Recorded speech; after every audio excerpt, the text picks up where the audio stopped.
اصال ثواب کے متعلق عقائد۔ اصال ثواب کے متعلق 6 عقائد ہیں۔ نمبر 1، اصال ثواب کا معنی ہے نیک عمل کر کے اجر کسی اور کو دینا۔ ایک ہے ثواب اور ایک ہے اصال ثواب۔ ثواب کا معنی ہوتا ہے نیک عمل کرنا اور اجر خود لے۔ اصال ثواب کا معنی ہے نیک عمل کرنا اور اجر کسی اور کو دینا۔ ثواب بھی برحق ہے، اصال ثواب بھی برحق۔ نمبر 2، اصال ثواب کوئی بھی مسلمان دوسرے مسلمان کو کر سکتا ہے، یعنی اصال ثواب کے لیے یہ ضروری نہیں ہے کوئی عالم اصال ثواب کرے، کوئی حافظ کرے۔ جو شخص بھی اپنی نیک عبادت کا، اپنی نفلی عبادت کا ثواب کسی اور کو دینا چاہے تو دے سکتا ہے۔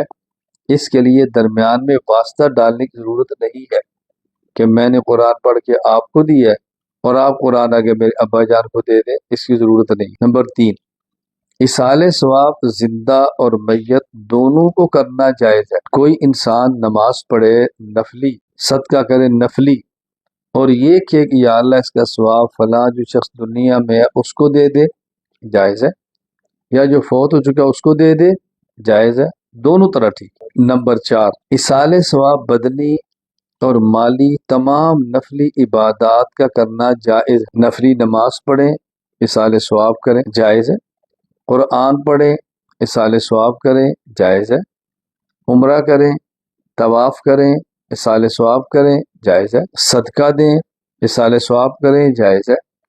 کپڑا دیں، جوتی دیں، پیسے دیں، جو بھی اصال ثواب کرے جائز۔ نمبر 5، اصال ثواب کسی کافر کو کرنا جائز نہیں۔ اصال ثواب اس شخص کو کیا جاتا ہے کہ جو مومن نہ ہو اس کو اصال ثواب کرنا جائز نہیں۔ کافر اگر حالت کفر میں خود نیک عمل کرے تو اس کو اس کا ثواب نہیں ملتا، تو کوئی اور نیک عمل کر کے ثواب دے گا تو کافر کو اس کا اجر بھی نہیں ملے گا، وہ کافر ہے۔